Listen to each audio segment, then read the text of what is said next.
नमो नारायण, राधे राधे। अब हम श्रीमद् भगवद गीता के 6ठे अध्याय के जो अभ्यास योग ध्यान योग का विषय है कि चौथे श्लोक में चर्चा करते हैं। भगवान श्री कृष्ण अर्जुन से कहते हैं कि अर्जुन, यदा हि न इंद्रियार्थेषु न कर्मष्वनुसज्जते सर्वसंकल्प संन्यासी योगारूढ़स्तदोच्यते। कारण कि जिस समय न इंद्रियों से इंद्रियों के भोगों में तथा न कर्मों में ही आसक्ति होती है, उस समय वह संपूर्ण संकल्पों का त्यागी मनुष्य योगारूढ़ कहा जाता है। यथा ही इंद्रियार्थेषु कहते हैं साधक इंद्रियों के अर्थों में अर्थात प्रारब्ध के अनुसार प्राप्त होने वाले शब्द स्पर्श रूप रस गंध इन 5 विषयों में अनुकूल पदार्थ परिस्थिति घटना व्यक्ति आदि में और अपने शरीर के आराम मान बढ़ाई आदि में आसक्त न करे, इनका भोग बुद्धि से भोग न करे, इनमें राजी न हो, बल्कि वह अनुभव करे कि ये सब पदार्थ विषय आदि आए हैं और प्रतिक्षण चले जा रहे हैं, ये आने जाने वाले और अनित्य हैं, फिर इसमें हम राजी क्यों हो, ऐसा अनुभव करके इसमें निर्लेप रहें। इंद्रियों के भोगों में आसक्त न होने का साधन है इच्छा पूर्ति का सुख न लेना। जैसे कोई मनचाही बात हो जाए, मनचाही वस्तु व्यक्ति परिस्थिति घटना आदि मिल जाए और जिसको नहीं चाहता वह न हो, तो मनुष्य उसमें राजी प्रसन्न हो जाता है और उससे सुख लेता है। सुख लेने पर इंद्रियों के भोगों में आसक्ति बढ़ती है। अतः साधक को चाहिए कि अनुकूल वस्तु पदार्थ व्यक्ति आदि के मिलने की इच्छा न करे और बिना इच्छा के अनुकूल वस्तु आदि मिल जाए तो उसमें राजी न हो। ऐसा होने से इंद्रियों के भोगों में आसक्ति नहीं होगी। दूसरी बात यह है कि मनुष्य के पास अनुकूल चीज़ें न होने से यह उन चीज़ों के अभाव का अनुभव करता है और उसके मिलने पर वह उसके अधीन हो जाता है। जिस समय उसको अभाव का अनुभव होता था उस समय भी परतंत्रता थी और अब उन चीज़ों के मिलने पर भी कहीं इसका वियोग न हो जाए, इस तरह की प्रतंत्रता होती है। अतः वस्तु के न मिलने और मिलने में फर्क इतना ही रहा कि वस्तु के न मिलने से तो वस्तु की परतंत्रता का अनुभव होता था, पर वस्तु के मिलने पर परतंत्रता का अनुभव नहीं होता, बल्कि उसमें मनुष्य को स्वतंत्रता दिखती है। यह उसको धोखा होता है। जैसे कोई किसी के साथ विश्वासघात करता है, ऐसे ही अनुकूल परिस्थिति में राजी होने से मनुष्य अपने साथ विश्वासघात करता है। कारण कि यह मनुष्य अनुकूल परिस्थितियों के अधीन हो जाता है। उसको भोगते भोगते उसका स्वभाव बिगड़ जाता है। बार बार सुख भोगने की कामना होने लगती है। यह सुख भोगने की कामना ही उसके जन्म मरण का कारण बनती है। तात्पर्य यह हुआ कि अनुकूलता की इच्छा करना, आशा करना, अनुकूल विषय आदि में राजी होना, यही संपूर्ण अनर्थों का मूल है। इसके कोई भी अनर्थ पाप बाकी नहीं रहता। अगर इसका त्याग कर दिया जाए तो मनुष्य योगारूढ़ हो जाता है। तीसरी बात, हमारे पास निर्वाह मात्र के सिवाय जितनी अनुकूल भोग्य वस्तुएं हैं वे अपनी नहीं हैं, वे किसकी हैं इसका हमें पता नहीं है। परंतु जब कोई अभावग्रस्त प्राणी मिल जाए तो उस सामग्री को उसी की समझकर उसको अर्पण कर देना चाहिए। यह आपकी है ऐसा उसमें कहना नहीं है और उसे देखकर ऐसा मानना चाहिए कि निर्वाह से अतिरिक्त जो वस्तुएं मेरे पास पड़ी हैं उस ऋण से मैं मुक्त हो गया। तात्पर्य है कि निर्वाह से अतिरिक्त वस्तुओं को अपनी और अपने लिए न मानने से मनुष्य की भोगों में आसक्ति नहीं होती। न कर्मस्व नुसज्जते, अर्थात जैसे इंद्रियों के अर्थों में आसक्ति नहीं होनी चाहिए, ऐसे ही कर्मों में भी आसक्ति नहीं होनी चाहिए। अर्थात क्रियमाण कर्मों की पूर्ति आपूर्ति में, उन कर्मों की तात्कालिक फल की प्राप्ति में भी आसक्ति नहीं होनी चाहिए। कर्मों में आसक्ति होने की क्या पहचान है?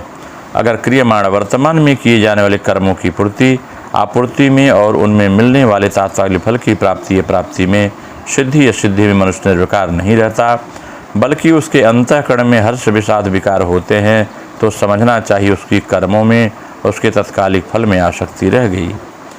इंद्रियों के अर्थों में और कर्मों में आसक्त न होने का तात्पर्य यह हुआ कि स्वयं जो स्वरूप है चिन्मय परमात्मा का अंश होने से नित्य अपरिवर्तनशील है और पदार्थ तथा क्रियाएं प्रकृति का कार्य होने से निरंतर बदलते रहते हैं। परंतु जब स्वयं उस परिवर्तनशील पदार्थों क्रियाओं में आसक्त हो जाता है तब वह उसके अधीन हो जाता है और बार बार जन्म मरण महान दुखों का अनुभव करता है।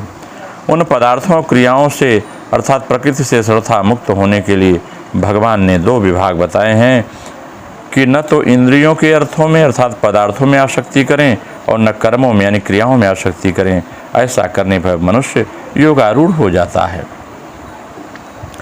यहाँ यह बात समझने की है कि क्रियाओं में प्रियता प्रायः फलों को लेकर ही होती है और फल होता है इंद्रियों के भोग। इंद्रियों के भोगों की आसक्ति सर्वथा मिट जाए तो क्रियाओं की आसक्ति भी मिट जाती है। फिर भी भगवान ने क्रियाओं की आसक्ति मिटाने की बात अलग क्यों कही है? इसका यह कारण है कि क्रियाओं में भी एक स्वतंत्र आसक्ति होती है। फल इच्छा न होने पर भी मनुष्य एक करने का वेग होता है। उस वेग ही क्रियाओं की आसक्ति है, जिससे कारण मनुष्य से बिना कुछ किए नहीं रहा जाता। वह कुछ न कुछ काम करता ही रहता है। यह आसक्ति मिटती है केवल दूसरे के लिए कर्म करने से अर्थात भगवान के लिए कर्म करने से। इसलिए पारमार्थिक अभ्यास आदि करने में जिसका मन नहीं लगता और भीतर में कर्म करने का वेग यानी आसक्ति पड़ी रहती है, तो वह भक्ति योग का साधन केवल भगवान के लिए ही कर्म करे, इससे उसकी आसक्ति मिट जाएगी। ऐसे ही कर्मयोग का साधक केवल संसार के हित के लिए ही कर्म करे तो उसका करने का वेग यानी जो आसक्ति है मिट जाएगी। जैसे कर्म करने की आसक्ति होती है, ऐसे ही कर्म न करने की भी आसक्ति होती है। कर्म न करने की आसक्ति भी नहीं होनी चाहिए और कर्म न करने की आसक्ति आलस्य और प्रमाद पैदा करती है, जो कि तामसी वृत्ति है। कर्म करने की आसक्ति व्यर्थ चेष्टाओं में लगाती है, तो कि राजसी वृत्ति है। वह योगारूढ़ कितने दिनों में, कितने महीने में, कितनों वर्षों में होगा? यदा आपका प्रयोग करते भगवान कहते हैं, जिस काल में मनुष्य इंद्रियों के अर्थों में और क्रियाओं में सर्वथा आसक्ति रहित हो जाता है, तभी वह योगारूढ़ हो जाता है। जैसे किसी ने निश्चय कर लिया कि मैं आज से कभी इच्छा पूर्ति का सुख नहीं लूँगा, अगर वह अपने इस निश्चय प्रतिज्ञा पर दृढ़ रहे तो आज ही योगारूढ़ हो जाएगा। पदार्थों और क्रियाओं में आसक्ति करने और न करने में भगवान मनुष्य मात्र को यह स्वतंत्रता दी है कि तुम साक्षात मेरे अंश हो। मेरे पदार्थ और क्रियाएं प्रकृतिजन्य हैं।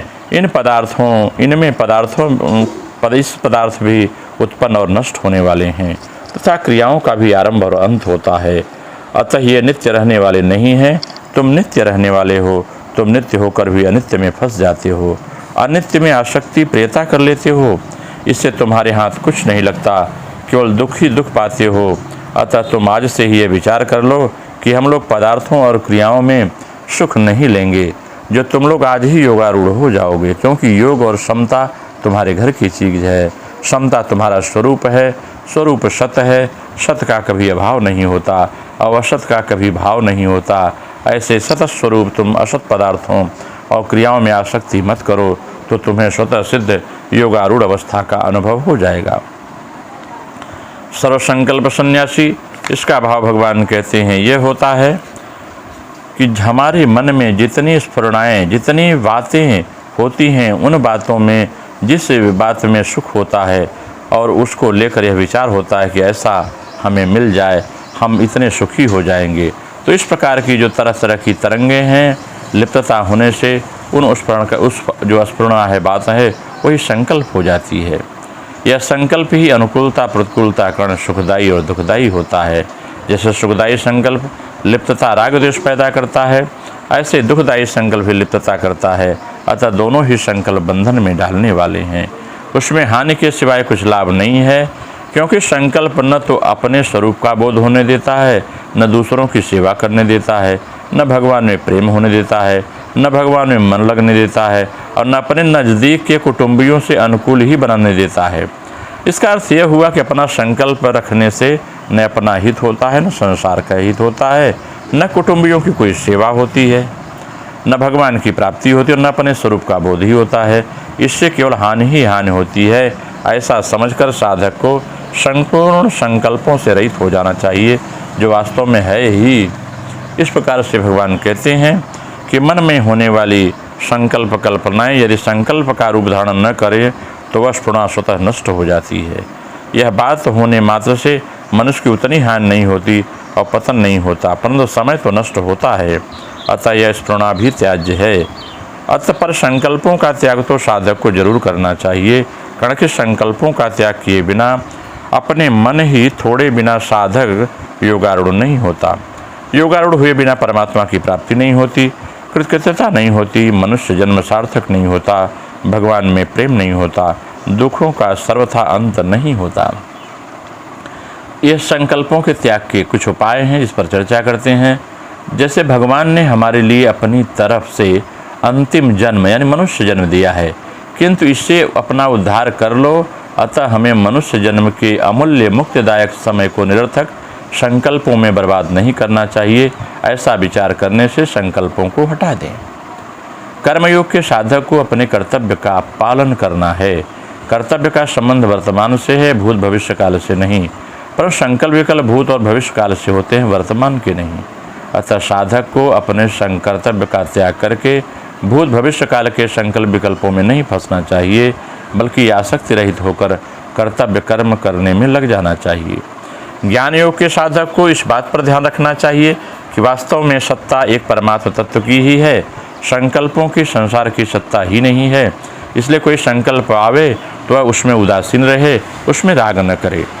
भक्ति योग के साधक को विचार करना चाहिए कि मन में जितने भी संकल्प आते हैं वे प्रायः भूतकाल के आते हैं और अभी नहीं हैं, अथवा भविष्य काल में के आते हैं, आगे आने होने वाला है, अर्थात जो अभी नहीं है अतः अभी नहीं है। उसमें चिंतन से समय बर्बाद करना और भगवान अभी हैं, अपने हैं और अपने हैं उसका चिंतन न करना यह कितनी बड़ी गलती है। ऐसा विचार करके संकल्पों को हटा दें। योगारूढ़ सदुच्यते, सिद्धि या सिद्धि में सम रहने का नाम योग है। इस योग अर्थात समता पर आरूढ़ होना, स्थित होना योगारूढ़ है। योगारूढ़ होने पर परमात्मा की प्राप्ति होती है। संकल्पों का त्याग किए बिना कोई भी योग सिद्ध नहीं होता। और यहाँ कहा गया कि संकल्पों का स्वतः त्याग कर देने से वह योगारूढ़ हो जाता है। इससे शुद्ध होता है कि सभी तरह के योगों में से योगारूढ़ अवस्था प्राप्त होती है। यद्यपि यहाँ कर्म योग का ही प्रकरण है, पर संकल्पों का सर्वथा त्याग करने से योगारूढ़ अवस्था में सब एक हो जाती हैं। योगारूढ़ की क्या पहचान है, इसके लिए यहाँ 3 बातें की चर्चा जानना जरूरी है। पदार्थ यानी वस्तुओं का व्यक्तियों में आसक्ति न होना, क्रियाओं में आसक्ति न होना, संपूर्ण संकल्पों का अर्थात मनचाही का त्याग होना। तात्पर्य है कि इंद्रियों के भोगों में और क्रियाओं में आसक्ति न हो, भीतर से आग्रह भी न हो, ऐसा होना चाहिए। ऐसा नहीं होना चाहिए जिसकी न तो पदार्थों में आसक्ति है, न पदार्थों के अभाव में आसक्ति है, न क्रियाओं में आसक्ति है, न क्रियाओं के अभाव में आसक्ति है, न तो कोई संकल्प है, वह योगारूढ़ है। जैसे लिखने के समय लेखनी को काम में लेते हैं, लिखना पूरा होते ही लेखनी का जो का त्यों रख देते हैं, ऐसे ही साधक कार्य करते समय शरीर से काम ले, पूरा कार्य होने पर उसको ज्यों त्यों रख दे, अर्थात उसके असंग हो जाए और प्रत्येक क्रिया के बाद उसकी समता में स्थिति होगी, योग में स्थिति होगी। अगर क्रिया में सर्वदा संबंध विच्छेद हो जाए तब वह योगारूढ़ कहा जाता है।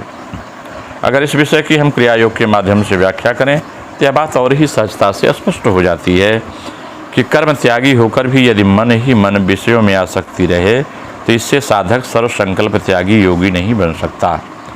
केवल कर्म त्याग से ही वासना नहीं जाती, संकल्प त्याग से ही वासना मिटती है और कर्म भी मिटता है। क्रिया करते करते इंद्रियों के द्वार से जब फिर विषय ग्रहण नहीं होता, अर्थात किसी विषय या संकल्प का उदय नहीं होता, तब समझना चाहिए कि योगारूढ़ अवस्था आ गई है। मनोवृत्ति की अंतर्मुखता के कारण अंतःकरण में जब कोई संकल्प नहीं उठता तब वही समाधि की अवस्था है। इस अवस्था में इंद्रियों के भोग शब्दादि विषयों की ओर मनोगति प्रवाहित होती नहीं है। विषय चिंतन ठीक नहीं है, यही हमारे सारे दुखों का मूल है। इस प्रकार से विचार करके साधक जब चित्त के रोध करने में समर्थ नहीं होते तब वे निश्चय ही हताश हो जाते हैं। उस समय कर्तव्य क्या है, अवश्य यह चिंतन करना पड़ेगा कि सारे काम संकल्प ही दुखमय हैं। विविध काम संकल्प ही मानो दुस्तर समुद्र हैं, विषय तृष्णा ही उस समुद्र में आकुल तरंगे हैं। प्राणपान की चंचल गति ही उन तरंगों के नृत्यमय भाव है। चित्त सर्वदा ही विषय तृष्णा के द्वारा आरूढ़ित हो रहा है। यह विशुद्ध विषय तृष्णा विशाल तरंग के समान कैसी भयंकर दिख रही है। साधक को इस अशांत क्षुभित तरंगों के तल प्रदेश में पहुंचना पड़ेगा। तल प्रदेश स्थिर शांत और अचंचल है, वही आत्मा है, स्थिर समुद्र है। स्थिर समुद्र के ऊपरी भाग पर या बाहर जैसे चंचल तरंगे उठती हैं, चिर स्थिर आत्मा में बहिर्देश में संकल्प में मन ही विक्षिप्त तरंगमाला के समान शोभा पा रहा है। इस तरंगमाला के रुकते ही महासमुद्र स्थिर और गंभीर दिख पड़ता है। उसी प्रकार चित्त के शांत और स्थिर होने पर ही प्रशांत और पवित्र आत्मा का साक्षात्कार होता है। इन तरंगों को रोकने का कौशल है योगाभ्यास। इसी कारण योगाभ्यास के बिना आत्मदर्शन संभव नहीं है। तरंग का नृत्य बंद होते ही, जो तरंगों का नृत्य है बंद होते ही जिस प्रकार तरंगे भी बंद हो जाती हैं, उसी प्रकार प्राणपान की गति रुद्ध होते ही नटराज भगवान का नृत्य और उसके साथ अनंत अंग संचालन अर्थात चांचल्य भी रुक जाता है। प्राण के स्पंदन से ही चित्त में स्पंदन होता है। प्राणायाम के अभ्यास करने वाले का प्राण स्पंदन तिरोहित हो जाता है और उसके साथ चित्त का स्पंदन भी रुक जाता है। चित्त के स्पंदनहीन होने पर वासना संकल्प भी फिर जाग नहीं सकती। वासना के निर्वासित होते ही सर्व संकल्प से निरोधावस्था आती है। यही ध्यान की अवस्था है। इस ध्यानावस्था के प्रगाढ़ भाव का नाम ही समाधि है। अतः चित्त रूपी तरंग का जब शांत हो जाती हैं, तब एकमात्र आत्माकारावृत्ति ही उदय होती है। इसे ही आत्म साक्षात्कार या स्वरूप दर्शन करते हैं और यही योगारूढ़ अवस्था है। नमो नारायण। राधे राधे। आप सबका मंगल।